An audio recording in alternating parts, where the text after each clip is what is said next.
A sentença foi proferida por vozes alheias, sussurrada em esquinas e tabernas, carregada de um fatalismo sombrio que beirava a crueldade. Afirmavam, com a certeza absoluta dos ignorantes, que aquela mulher não estava apenas revolvendo a terra, mas sim escavando palmo a palmo a própria sepultura. E se analisarmos a situação sob a ótica impiedosa da lógica comum e da sobrevivência naquele ermo selvagem, eles não deixavam de ter certa razão. Contudo, o destino, em sua ironia suprema, revelaria que aquele ato, visto como loucura, tornar-se-ia a única redenção possível para todos eles. O cenário era a vastidão indomada do território de Montana, no crepúsculo do ano de 1887, quando o outono começava a tingir as florestas com o sangue e o ouro das folhas mortas.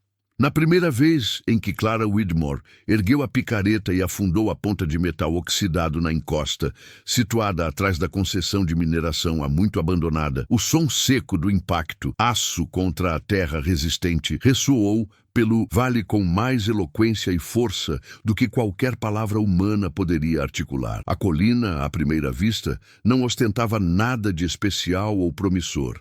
Era uma massa bruta composta por argila, endurecida pelos séculos, rochas ancestrais que desafiavam o tempo e raízes retorcidas de pinheiros antigos que se agarravam ao solo com a tenacidade desesperada de quem se recusa a partir. Ainda assim, movida por uma determinação que transcendia a razão, Clara golpeou novamente e depois outra vez. O ritmo de sua respiração começou a compassar com os golpes. 10 minutos se arrastaram, marcados apenas pelo som da escavação, até que o ruído rítmico e inconfundível de cascos esmagando a vegetação seca rompeu o silêncio sepulcral do local. Samuel Garrett surgiu, imponente sobre sua montaria, uma figura recortada contra o céu cinzento. Ele estacou o animal a poucos metros de distância e permaneceu ali, observando-a do alto de sua cela, sem proferir uma única sílaba, como uma estátua de julgamento. Clara não interrompeu seu labor. O suor traçava caminhos sinuosos por sua testa e pescoço, ignorando o ar gélido e cortante do outono que já anunciava o inverno. Seu fiel companheiro, Copper, um Golden Retriever envelhecido cuja pelagem espessa carregava as marcas do tempo, ergueu o focinho do chão e fitou o visitante com uma desconfiança indisfarçável, os músculos tensos sob o pelo. "A senhora tem plena ciência de que não existe um grama de ouro nessa colina, não tem?" pronunciou Garrett finalmente, sua voz carregando o peso do cansaço. Os buscadores, homens experientes e gananciosos, já reviraram cada centímetro desta terra anos atrás. Tudo o que restou foi barro estéril e rocha bruta. Clara não cessou os golpes. O pico subia e descia com uma regularidade hipnótica. "Não estou procurando ouro, Sr. Garrett." Garrett franziu o sobrolho, a confusão nublando seu rosto curtido pelo sol. "Então, em nome de Deus, o que a senhora está fazendo?" "Estou construindo uma casa." Resposta pairou no ar frio por um instante. A risada que escapou de Garrett foi breve, árida como a poeira do verão e carregada de um escárnio que não tentou ocultar. Copper, percebendo a zombaria, soltou um rosnado baixo e gutural, um aviso primitivo. "Uma casa?" repetiu ele incrédulo. "Dentro das entranhas de uma colina? Senhora, com todo o respeito que sua viuvez exige, seu falecido marido lhe deixou uma cabana perfeitamente funcional a menos de 200 metros daqui. Ela possui 4 paredes, um teto e uma lareira de pedra. O que mais uma mulher poderia necessitar neste mundo?" Clara interrompeu o movimento bruscamente. Apoiou-se no cabo da ferramenta, limpou a fronte com o dorso da mão calejada e suja de terra e o encarou. Seus olhos eram poços de exaustão, olhos de quem viu demasiado da crueldade da vida para se preocupar com a opinião trivial de quem viu muito pouco. "Meu esposo jaz morto e enterrado, Sr. Garrett", disse ela com uma calma imperturbável, quase gélida. "E aquela cabana que o senhor menciona possui paredes tão finas e mal calafetadas que o vento zomba da minha solidão todas as noites, assobiando pelas frestas. No inverno passado, fui obrigada a queimar cada peça de mobília que possuíamos, uma por uma, apenas para não perecer congelado. E ainda assim, despertei inúmeras manhãs com cristais de gelo formados nos meus cabelos. Neste inverno, jurei que vou dormir aquecida, e farei isso debaixo da terra, onde o frio e o vento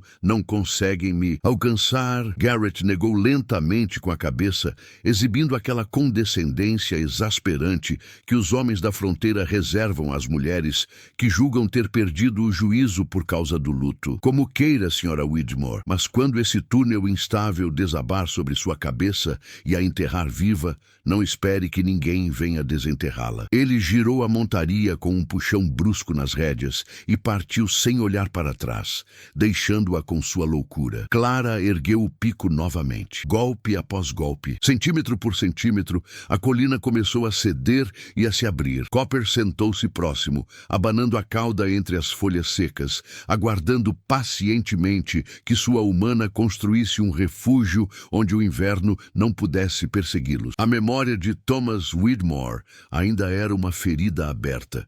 Ele havia falecido em abril, apenas 3 dias depois que o degelo da primavera revelou seu corpo quebrado no fundo de um barranco rochoso. Havia caído enquanto revisava as armadilhas de pele em fevereiro, durante uma nevasca repentina. As expedições de busca, formadas pelos homens da vila, desistiram após 2 semanas de esforços infrutíferos. Havia muita neve, diziam, e o perigo de avalanches era excessivo. Clara soube que ele se fora muito antes de o encontrarem. Sentiu a perda vibrar em seus ossos, um frio que nenhuma lareira podia dissipar. Ainda assim, manteve uma vela acesa na janela todas as noites, um farol de esperança inútil, até que a verdade cruel chegasse com o degelo da primavera. O funeral foi breve, funcional, a compaixão dos vizinhos, ainda mais curta e protocolar. Quando maio chegou, o povoado já havia seguido em frente, a vida retomando seu curso brutal, abandonando Clara à solidão de uma cabana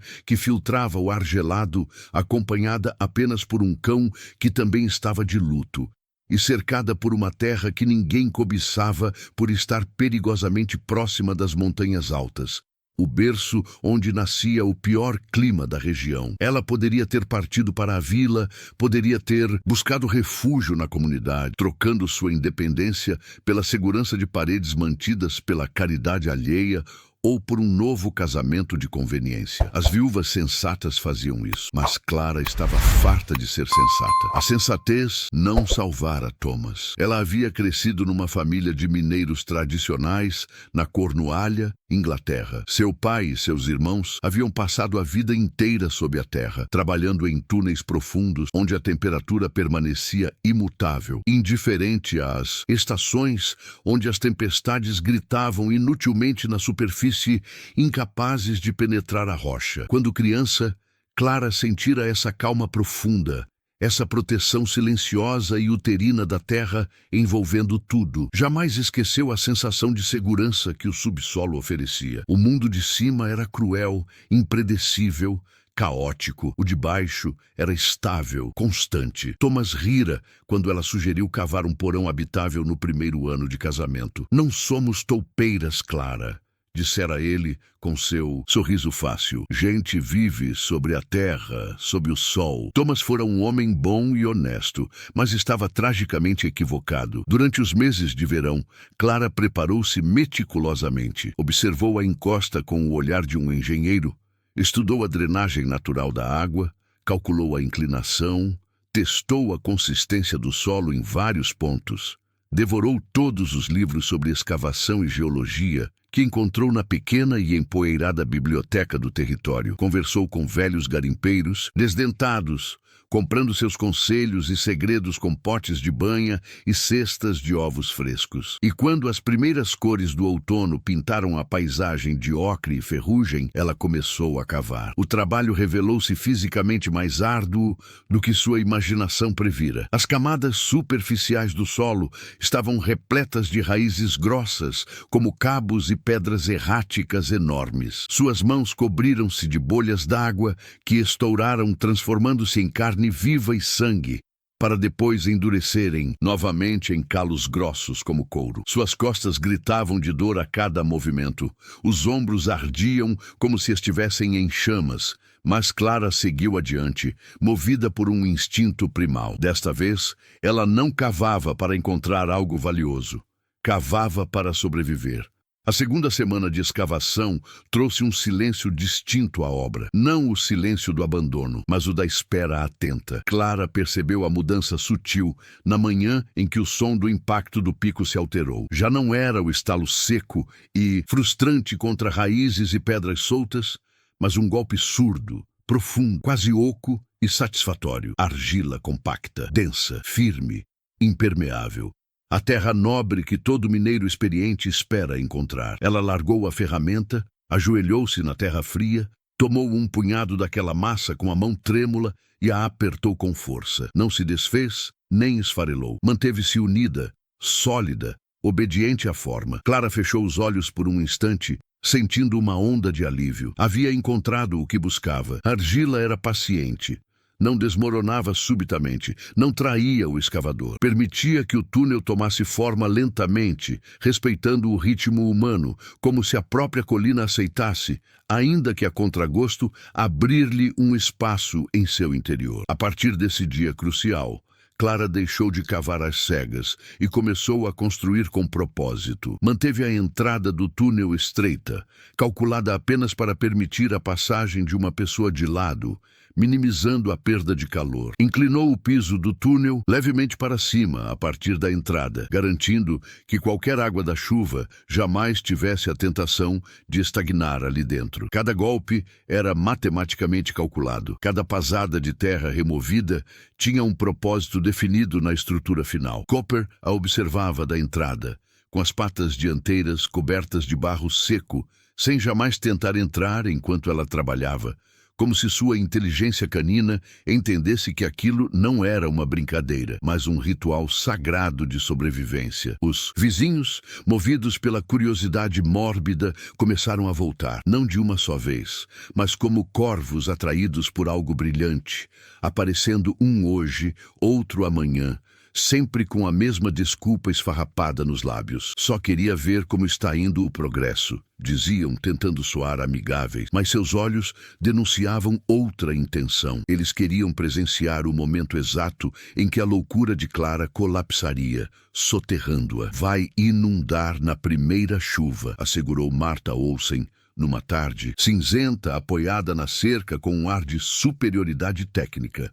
O degelo da primavera vai afogá-la aí dentro como uma tina cheia de água. O teto não vai aguentar o peso da neve, acrescentou seu marido Henrik, balançando a cabeça. A terra não foi feita para ficar suspensa no ar sem suporte. Meu pai tentou cavar um poço uma vez, comentou Billy Tanner, o rapaz sardento que trabalhava no rancho Garrett. Aos 8 pés, ele deu com granito sólido, quebrou 2 picos de aço e desistiu. Clara ouviu a todos com paciência estoica, agradeceu a preocupação fingida e seguiu cavando. Pelas noites, à luz de uma vela de sebo, repassava mentalmente o que lera e o que aprendera dos velhos mineiros. A regra era clara: escoramento a cada 4 pés, ventilação constante e cruzada. Nunca confiar apenas na integridade da terra, por mais amável e sólida que ela parecesse.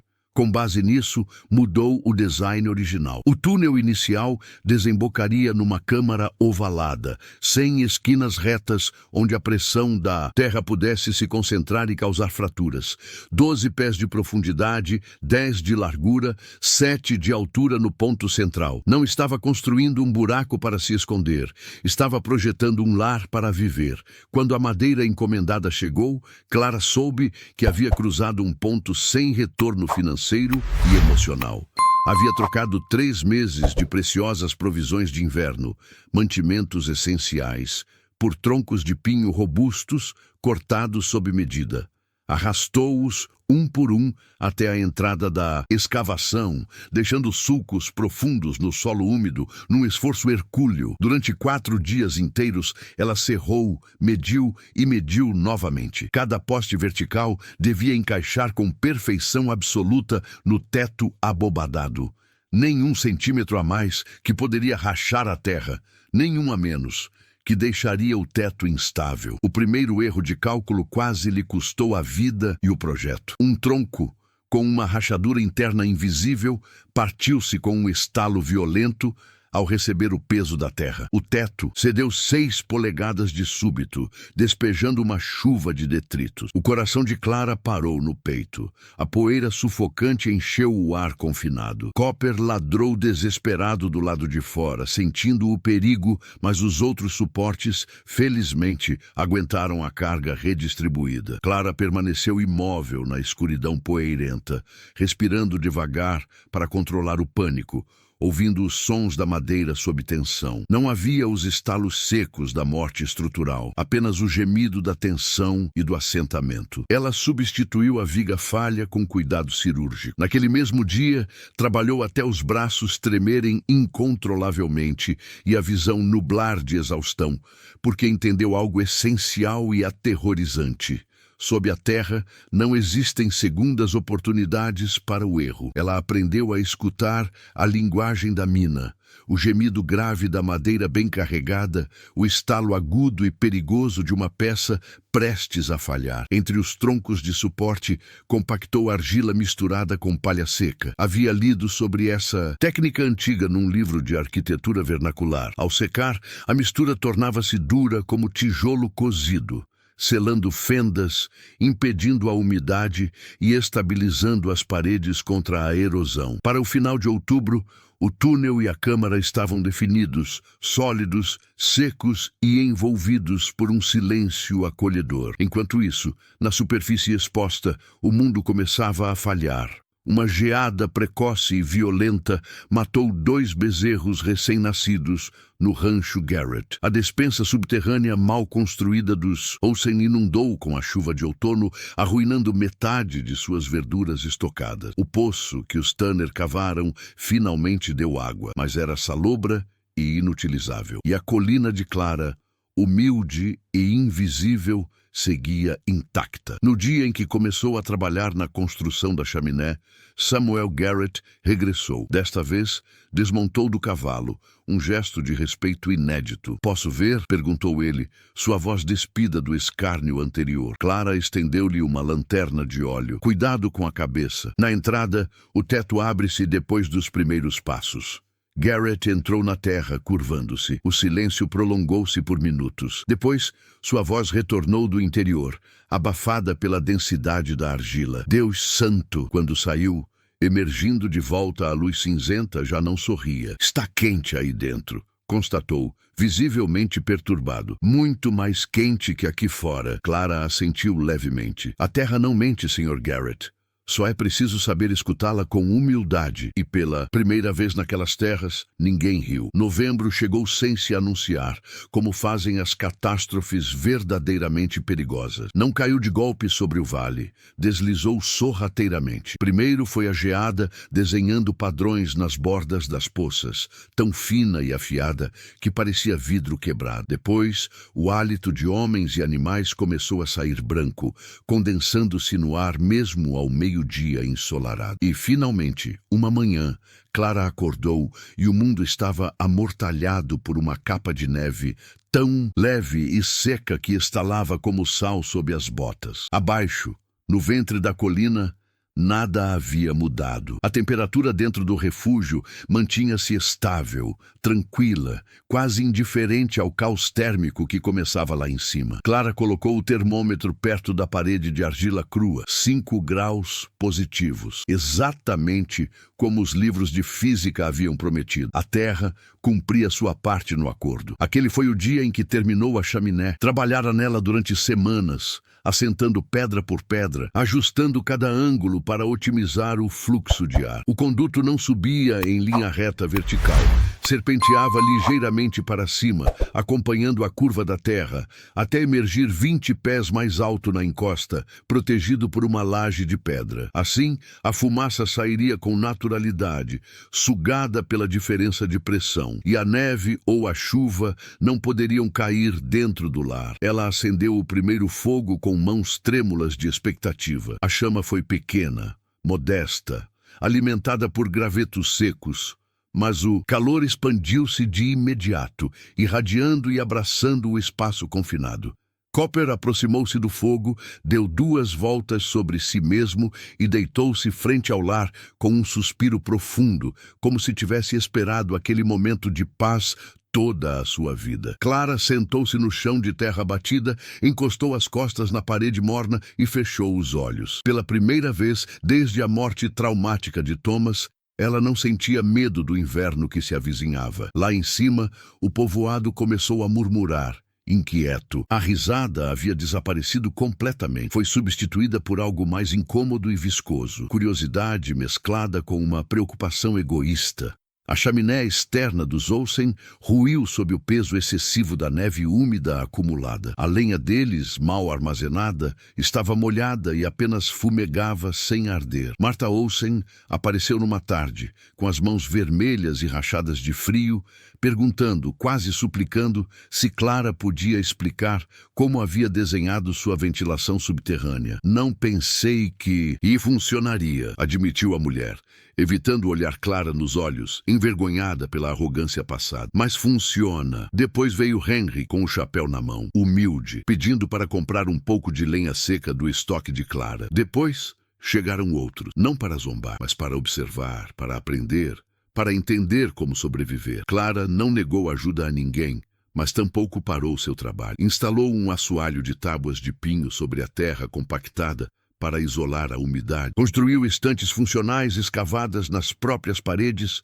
pendurou ramos frescos de pinho do teto, tanto pelo aroma balsâmico quanto por suas propriedades antissépticas, para manter o ar limpo. Cada detalhe, por menor que fosse, fora pensado para resistir a meses de isolamento total. Em meados de novembro, ela dormiu sua primeira noite completa sob a terra. Foi um sono profundo, reparador, sem sobressaltos, sem o uivo constante do vento filtrando-se por frestas invisíveis da madeira. Despertou sem escarcha no cabelo, sem dor nas articulações dos dedos. O refúgio estava vivo, respirando com ela. No dia 7 de janeiro de 1888, o mundo de cima se partiu. O vento começou como um murmúrio distante e inofensivo no horizonte, depois cresceu exponencialmente até converter-se num rugido contínuo e ensurdecedor, assemelhando-se a um trem de carga passando sobre o telhado sem nunca parar. A neve deixou de cair verticalmente. Ela se movia de lado, horizontal, arrancada do chão congelado e lançada contra tudo com a força de projéteis. Dentro do refúgio, Clara só percebia a tempestade como uma pressão atmosférica, um peso constante e surdo contra as paredes. A terra resistia, imóvel e forte. A temperatura exterior caiu vertiginosamente para 40 graus abaixo de zero em questão de hora. Clara tinha provisões estocadas para um mês completo. Água fresca da nascente subterrânea que havia canalizado engenhosamente na parte traseira da câmara. Lenha seca, empilhada com cuidado geométrico. Sacos de feijões secos, carne salgada em barris, farinha, café. Não tinha razão alguma para sair para o inferno branco. Então, não o fez. Leu livros antigos à luz suave da lanterna, cozinhou refeições quentes sobre a grelha do lar, conversou com Copper em voz alta para não deixar que o silêncio se tornasse opressivo e enlouquecedor. No terceiro dia da grande tempestade, ouviu algo distinto. Não era o vento uivante, era uma batida rítmica, fraca, desesperada, humana. Clara pegou o rifle carregado que Thomas havia deixado e aproximou-se da porta reforçada. "Quem está aí?" perguntou, sua voz firme. "Por favor", respondeu uma voz lá fora, apenas audível sobre o rugido do vento. "Vimos a fumaça. Por favor, abra." Ao abrir a porta, o inferno branco invadiu a entrada com violência. 3 figuras irreconhecíveis, cobertas de gelo e neve, caíram para dentro. Os Henderson, e entre eles, protegida por seus corpos, uma menina pequena, imóvel e pálida como a morte. "Entrem, agora!" ordenou Clara, puxando-os. O frio tentou segui-los como um predador. O refúgio perdeu 10 graus em segundos, mas a porta pesada se fechou e a terra voltou a impor sua lei térmica. A menina abriu os olhos frente ao fogo crepitante e, com lábios azuis, sussurrou apenas uma palavra: vivos. Clara não pensou. O tempo para pensar havia passado. Ela agiu. Trouxe mantas de lã, ferveu água, preparou caldo quente, distribuiu roupas secas, suas mãos friccionando vigorosamente as mãos entorpecidas dos sobreviventes para restaurar a circulação. Enquanto lá fora o mundo morria congelado, a colina enchia-se de respirações, de vapor humano, de vida pulsante. E o inverno, pela primeira vez em sua fúria milenar, começou a aprender o nome daquela mulher. O refúgio, desenhado egoístamente para uma só mulher e um cão, deixou de ser um lar solitário e converteu-se num coração palpitante da comunidade. Um coração pequeno e apertado, mas vivo e quente. Depois dos Henderson, não passou muito tempo antes que chegassem outros, guiados pelo instinto ou pela sorte. O vento não dava trégua, castigando o vale. Fazia 3 dias que a tempestade rugia sem pausa quando alguém voltou a bater à porta. Desta vez era Billy Tanner, o rapaz do rancho Garrett, com a cara branca como cera e os lábios roxos de hipotermia. Havia se separado de um grupo que buscava gado perdido no início da nevasca e seguiu o único sinal de vida visível em todo o horizonte cinza, a fumaça tênue que saía da encosta. Clara o fez entrar sem fazer perguntas, arrastando-o para o calor. Pouco depois, chegou Jenkins, um velho buscador, arrastando-se mais do que caminhando, guiado pela intuição quase animal de quem sobreviveu a invernos demais para ignorar o cheiro de uma chaminé no meio do nada. Depois, quando Clara pensou que era impossível alguém mais ter sobrevivido àquela fúria lá fora, apareceu Sarah Cross, com um bebê recém-nascido envolto em camadas de tecido ensopado e congelado. O menino chorava, com um fio de voz quase inaudível, como se o frio já lhe tivesse ensinado cruelmente a poupar forças vitais. Quando a tempestade alcançou seu ponto mais cruel e absoluto, 9 pessoas respiravam dentro daquela câmara ovalada escavada na argila. Dormiam por turnos apertados, 3 na cama de Clara, outros no chão, forrado de tábuas, todos cobertos com todas as mantas e casacos disponíveis. O fogo nunca se apagou. Clara encarregava-se de alimentá-lo com uma precisão quase religiosa e obsessiva, consciente de que aquela pequena chama era o centro gravitacional de suas existências. A fome começou a assomar à medida que os dias passavam, mas nunca dominou o grupo. Racionaram a comida meticulosamente, esticaram as porções com água, compartilharam cada grão. Ninguém se queixou da escassez.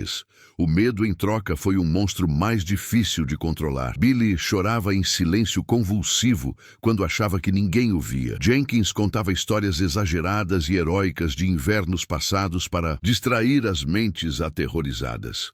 Sarah cantava para o bebê numa língua antiga que Clara não entendia, uma melodia suave e hipnótica que parecia lembrar-lhes que a vida ainda insistia em existir, apesar de tudo. A pequena Emma Henderson deixou de tremer no segundo dia, mas não soltou a mão de sua mãe nem um único instante. Cada vez que uma rajada de vento mais forte golpeava a porta externa, ela se estremecia inteira, como se o mundo fosse se quebrar outra vez. Clara observava tudo isso desde a quietude vigilante que lhe dava o trabalho bem feito. Pensou em Thomas. Perguntou-se se ele tinha tido medo ao cair naquele barranco, se havia pensado nela naqueles últimos segundos de consciência congelante, se de algum modo, onde quer que estivesse, podia vê-la agora, sustentando 9 vidas entre suas mãos calejadas. A ideia não a entristeceu mais. Deu-lhe uma força titânica. No 4º dia, o vento começou a ceder. Não parou de imediato, mas agonizou. Primeiro converteu-se num sussurro rouco, depois em rajadas esporádicas e cansadas, até que finalmente o silêncio retornou ao vale. Clara abriu a porta ao amanhecer pálido. O mundo lá fora era irreconhecível. A neve amontoava-se em formas impossíveis e alienígenas, como se um gigante tivesse esculpido uma paisagem alheia à terra. Havia montículos de neve de mais de 4 metros de altura, árvores centenárias alheias estavam enterradas até a metade. Cercas e caminhos haviam desaparecido sob o manto branco. O céu, cruelmente formoso, era de um azul limpo, cristalino, quase alegre em sua indiferença. Um a um, os refugiados saíram do túnel, piscando dolorosamente sob a luz intensa do sol refletido na neve. Pareciam criaturas primitivas emergindo de outro mundo, renascendo. Como? Como alguém sobreviveu a isto lá fora? Sussurrou o Sr. Henderson, olhando para o vazio branco. A resposta era o silêncio. Muitos não o haviam feito. Nas semanas seguintes, enquanto a comunidade traumatizada desenterrava corpos congelados de vizinhos e contava as perdas devastadoras de gado, a história do refúgio de Clara espalhou-se como fogo em pasto seco no verão. A viúva louca que havia cavado uma casa numa colina enquanto todos riam havia salvado 9 vidas da morte certa. Os jornais regionais falaram dela em manchetes sensacionalistas. O governador mencionou o refúgio de Montana num discurso oficial sobre preparação e resistência. Gente desconhecida começou a chegar à concessão de mineração de Clara. Ela rechaçou os curiosos que vinham apenas olhar, mas recebeu de braços abertos os que queriam aprender a técnica. Na primavera seguinte, Clara deu seu primeiro ensino formal. 17 pessoas chegaram com cadernos, mãos ásperas de trabalho e olhares marcados pelo trauma do inverno que quase os matara. Clara não ocultou nada.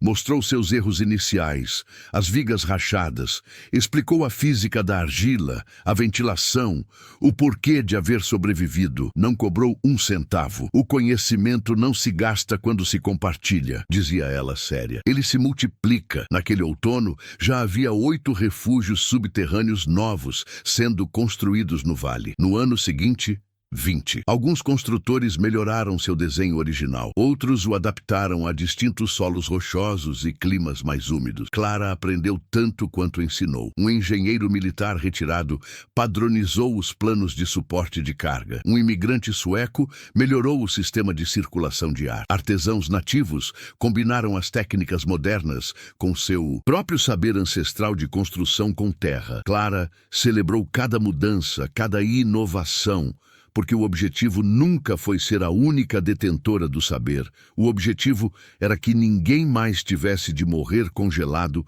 por falta de um teto adequado. Uma tarde, muitos anos depois, Samuel Garrett encontrou-a sentada na entrada do refúgio, olhando o entardecer tingir as montanhas distantes de ouro e púrpura. Copper, já muito velho e grisalho, dormia pesadamente aos seus pés. A senhora poderia ter ficado rica, disse-lhe ele, tirando o chapéu. Poderia ter patenteado isso, cobrado para usar em seu método. Clara sorriu. Um sorriso que continha todos os invernos passados. Eu já sou rica, Samuel. E sob a terra, no mesmo lugar onde uma vez zombaram dela, o mundo aprendeu a manter-se vivo. Com o passar inexorável dos anos, a risada cética desapareceu por completo da memória da região. Onde antes houve burlas e escárnio, surgiu um profundo respeito. Onde houve incredulidade, nasceu o costume e a tradição. As colinas do vale começaram a mostrar pequenos sinais de habitação humana. Chaminés discretas de pedra que não sobressaíam na paisagem. Portas de madeira robusta incrustadas na terra como se fossem naturais, refúgios silenciosos que esperavam pacientemente a chegada do inverno. Clara Widmore seguiu vivendo debaixo da terra até o fim de seus dias, não por medo do exterior, mas por escolha consciente. O refúgio evoluiu com ela, orgânico. Acrescentou uma segunda câmara para armazenamento de grãos, melhorou a drenagem da nascente com canos de cerâmica e reforçou a estrutura com novas vigas de carvalho quando aprendeu técnicas mais eficientes de antigos alunos que agora também eram mestres construtores. Cada inverno que passava confirmava o que ela já sabia desde aquele primeiro golpe de picareta. A terra cumpria sua promessa de proteção. Copper morreu primeiro, de velhice. Foi num inverno tranquilo, sem tempestades, muitos anos depois do grande evento. Clara o enterrou no alto da colina, perto do ponto onde a chaminé deixava escapar a fumaça quentinha do lar. Colocou uma pedra simples sobre a cova, sem palavras gravadas. Não faziam falta. Copper tinha estado ali quando tudo começou, quando era apenas uma ideia louca. Isso bastava. Clara teve outros cães depois dele. Amou-os, cuidou deles, perdeu-os, mas nenhum ocupou exatamente o mesmo lugar em sua alma. Alguns vínculos, os mais profundos, só se forjam quando o mundo ainda está caindo aos pedaços ao nosso redor. Ela seguiu ensinando enquanto suas pernas permitiram caminhar sem bastão. Visitou refúgios novos em construção, observou melhorias criativas, corrigiu erros de escoramento antes que se tornassem fatais. Aceitava a ajuda da comunidade quando lhe a ofereciam. Lenha cortada, comida fresca, mãos jovens, dispostas a trabalhar na manutenção, mas nunca aceitou dinheiro. Sobreviver não deveria ser um luxo comprado, dizia ela. O método expandiu-se para muito além do vale original. Cruzou territórios estaduais, adaptou-se a solos úmidos do leste, a climas extremos do norte, salvando comunidades inteiras que haviam aprendido a lição tarde demais uma vez e não pensavam em repeti-la jamais. Alguns a chamavam de a pioneira, outros simplesmente de Clara da Colina. Ela preferia não ser chamada de nada além de seu nome. No inverno de 1924, Clara deixou de sair à entrada do refúgio pelas manhãs para ver o sol. O frio intenso já não a incomodava, mas os ossos velhos doíam com a umidade. Ela passava os dias perto do fogo, lendo seus livros gastos pelo manuseio, escutando o som lento, grave e confiável da terra ao seu redor, sustentando tudo, protegendo-a como um útero. Morreu dormindo pacificamente na cama que ela mesma havia construído, na câmara que havia escavado com suas próprias mãos sangrentas, no lar improvável que havia salvado tantas vidas. Tinha 68 anos. Enterraram-na no alto da colina, junto a Copper, tal como ela pediu em seu testamento. A lápide foi simples, feita de granito local. Clara Widmore, 1856-1924. Cavou fundo e encontrou calor. O refúgio não foi selado nem destruído. A sociedade histórica do território o conservou intacto, entendendo que aquilo não era apenas uma estrutura curiosa, mas uma lição moral talhada em argila e madeira. Os visitantes modernos ainda caminham pelo túnel estreito de entrada, inclinam a cabeça com respeito sob o marco de vigas originais e sentem na pele como o ar muda subitamente ao entrar. A chaminé continua funcionando perfeitamente. A nascente ainda goteja água pura no fundo da câmara.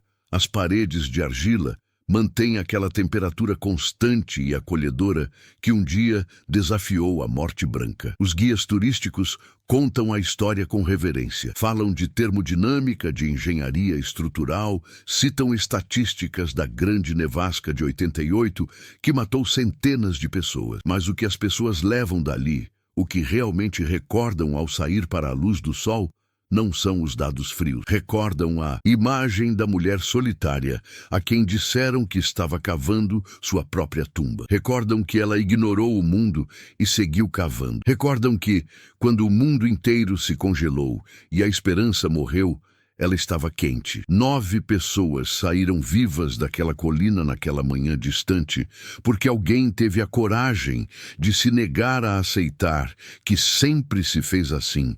Era uma razão suficiente para parar. O refúgio converteu-se num símbolo atemporal, não de isolamento ou misantropia, mas de previsão e cuidado, não de medo do futuro, mas de inteligência para enfrentá-lo. Alguns visitantes ficam em silêncio dentro da câmara mais tempo do que o necessário, absorvendo a paz do lugar. Outros passam a mão pelas paredes rugosas, como se pudessem sentir, através do tato, o eco vibrante do pico golpeando a terra décadas atrás. Porque a história, no fim, não trata apenas de um inverno rigoroso ou de uma técnica de construção. Trata da coragem de escutar a própria intuição quando todos os demais gritam que você está errado, de construir em silêncio e com propósito enquanto outros riem e desperdiçam tempo, de entender profundamente que o mundo da superfície pode ser cruel, impredecível e mortal, mas que, se um tiver a determinação de cavar o suficiente, pode encontrar algo melhor lá embaixo: calor, refúgio, um verdadeiro lar. E tudo isso começa, invariavelmente, com um único e solitário golpe de picareta e a decisão inabalável de não parar até encontrar o que se procura.